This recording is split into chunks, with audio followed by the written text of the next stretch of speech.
Indeed, if the closing decade of the past century was baptized as decade of the brain, the century in which we lived could be called the century of the mind. Mind is indeed one of the last big scientific enigmas of our time. You detected really the fundamental scientific concept, and I particularly welcome your putting it in the context of creativity. As to the mind, I think in no other branch of philosophy is there so much disagreement about the very object of investigation as in the philosophy of mind. Because the object of investigation is so complex, it became clear that no one single discipline can solve the riddle of the mind, as it usually is spelled out. And so a cluster of discipline has been formed, the so-called cognitive science, with the aim to collectively tackle this extremely complex phenomenon of the mental. We can say that nothing is so close to us as our perceptions, as our feelings, memories, thoughts, all that constitutes mind, and yet nothing is so difficult to explain as these phenomena. Often is a mystery used to accompany mind, and many articles and books titles witness that, and that particularly holds of consciousness. The mystery of consciousness is often to be heard. It is consciousness that is so difficult for philosophers and other theorists to explain. The so-called hard problem of consciousness, Chalmers, is that it's impossible to find a proper natural scientific description for it. Unlike, say, water, this is a famous example, which can be represented in H2O, there's no formula or any other form of representation for subjective feels like pain, fear or hope.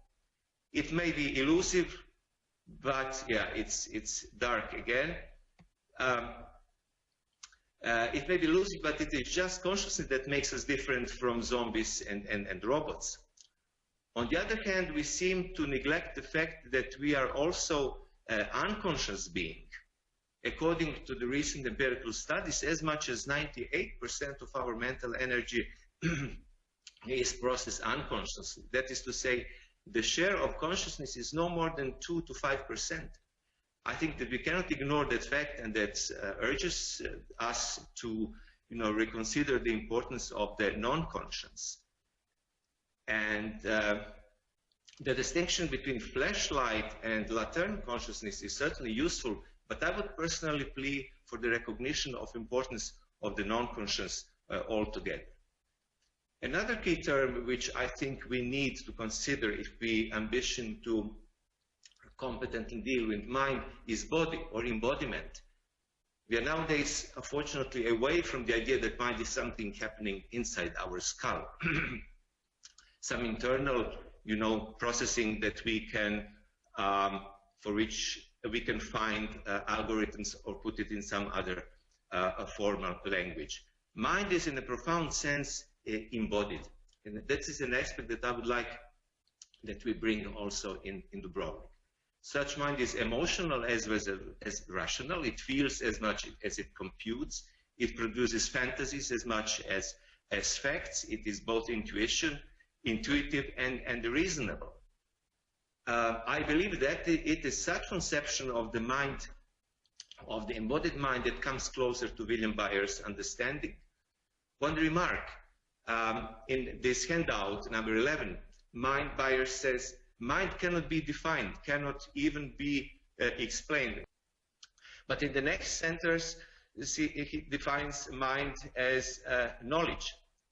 So, though I think it is somewhat narrow, even if we take the knowledge in the broadest sense of the word, my own definition with which I operate is that mind is a way of doing things. It is also selective and maybe picks up one aspect and ignores so many others. So body and embodiment would be for me another important term or concept to be considered in this big panorama, of grasping the theoretical panorama of grasping the mind. Another key term that we need, I think, according to my view, to stress this, and which stresses the specifics of human mind, it is a culture.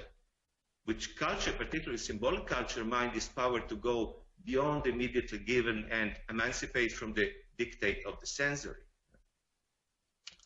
With the mind that is both embodied and in culture, if we can put it that way, I guess we can come closer to William Byers' understanding of mind. It is such mind that is more flexible and inclusive, unbounded with stereotypes and strictures of conceptual systems, yes, what he calls. As such, it is also more ambiguous and uncertain, also in the sense of Byers.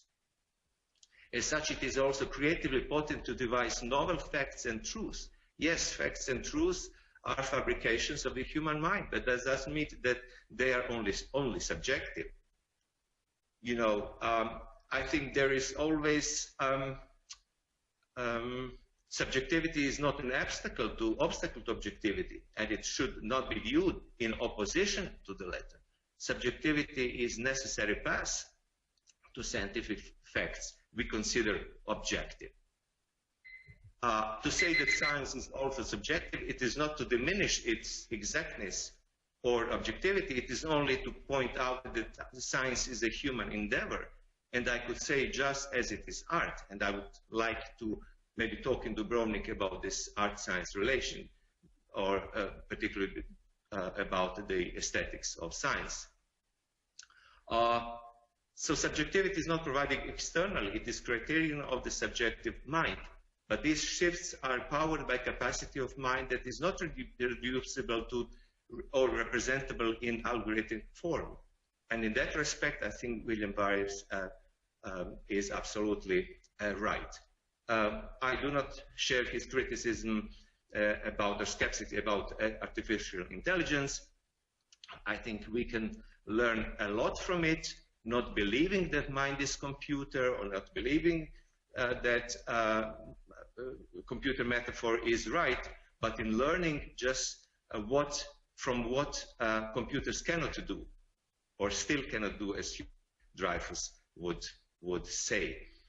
Just to conclude, this kind of discussion is welcome, among other things, because it forces us to look for the big picture of mind. I think this is something that is missing. Mind put in the context of a human acting in the natural and social world, in the context of creativity and culture, where imagination and fantasies are not some nice but not necessary add-on, but a tool of creating new realities. So that would be my notes that I spontaneously wrote immediately after I read Byers' handout, which is, of course, very inspiring, and I look forward to continue the discussion in Dubrovnik.